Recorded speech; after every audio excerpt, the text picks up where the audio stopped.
if you believed in Jesus, there would be a mental block that would prevent you from being able to accurately answer the questions. Is that the idea? It's like Like you can't scales over your maintain. eyes, like Paul says. I I don't don't know. think I doubt so mystical.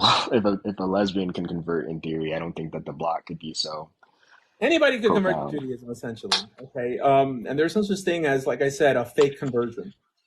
That's the first thing. Whenever somebody tells you, well, that's a fake conversion, ask them what makes a conversion a fake conversion. Just because you don't like the rabbi who oversaw the conversion? I mean, that's the first thing you have to ask. And they're like, oh, well, he's wicked and this, that. He may be wicked, but according to Jewish law, who says that you even need a rabbi to perform a conversion? It says like 3 laymen could perform a conversion, 2 laymen, like, according to Shulchan Aruch. So these guys don't know that.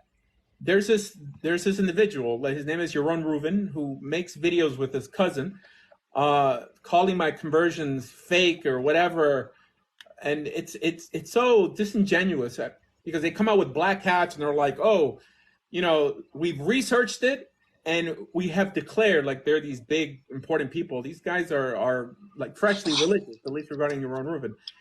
We have declared our conclusions are that his conversions are invalid. Like, who are they? Like, I don't even know. But if you watch their video, it's basically because they think I'm a bad guy, not because I did anything incorrectly. That's not the way Judaism works. You have to disqualify something according to Jewish law. You just can't disqualify it because you don't like it. And this is why they don't debate, because it's too easy to defeat that. I mean, it's too easy to defeat the accusation. There's no, it's so hard to screw up a conversion. It's so hard. Okay, even if it's done at nighttime, it's kosher. Even if you have 2 people, not 3 people, it's kosher. It's like it's so difficult. If I've contributed anything to the Jewish world in my 25 years of being a Jew, I think it's been strengthening people to challenge rabbis.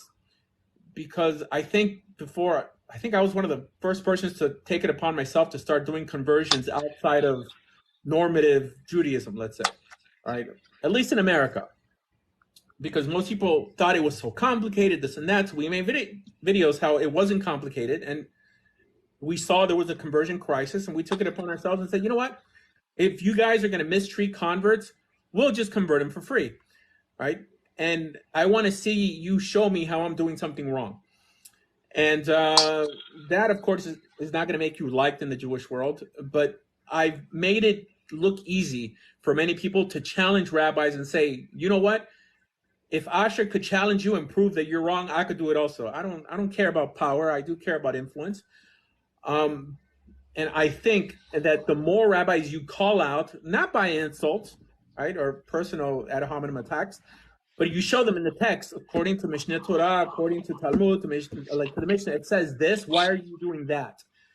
That's how you make Judaism change. Right? I mean, it's similar to Martin Luther giving the Bible to the masses in their own language, so you can challenge the status quo. Sometimes sunlight that acts like as the best disinfectant. So when rabbis keep everything secretive, the average rabbi, he wouldn't lift a finger if he doesn't get paid.